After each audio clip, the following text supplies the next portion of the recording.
সভ্যতার ইতিহাস।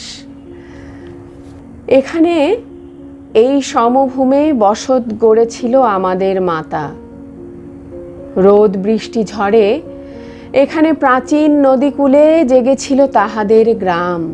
এখানেই স্বপ্নের বীজ ধান বুনেছিল আমাদের পূর্বমাতা। ভূমি কর্ষণ করে বীজ বুনতে শিখিয়েছিল পিতাকে। শস্য দেবতা মায়ের বশ্যতা স্বীকার করেছিল এই বুনো মাটিতে। উদ্ধত আগুন দেবতা যখন রাজত্ব করছিল পৃথিবীতে, তাকে সামান্য ফুলকিতে রূপান্তর করেন আমাদের মাতা। অবশেষে আগুন দেবতা মায়ের বশ্যতা স্বীকার করেন।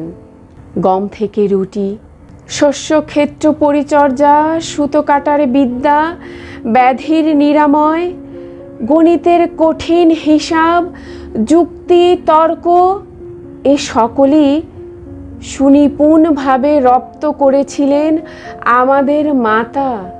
কালক্রমে অভ্যস্ত করিয়েছেন আমাদের পিতাকে।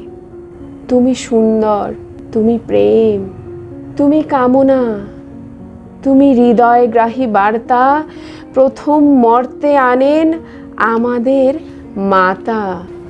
একদিন সঙ্গমকালে পিতাকে থামিয়ে দিয়ে বলেছিলেন, ওহে, এ যে শুধু গমন নয়, এ যে শুধু রমণ নয়, প্রেম আছে, শৃঙ্গার আছে। অতঃপর আমাদের পিতা শিখালেন হৃদয়ের ভাষা। অতঃপর জল গড়িয়ে অনেক দূর এক সময় শস্য ও সূচি থেকে বিতাড়িত হলেন মাতা। চুরি হয়ে গেল তার সকল সৃষ্টিকর্ম, লুট হয়ে গেল তার সংগ্রাম, শক্তি, ফল ও সফলের ইতিহাস।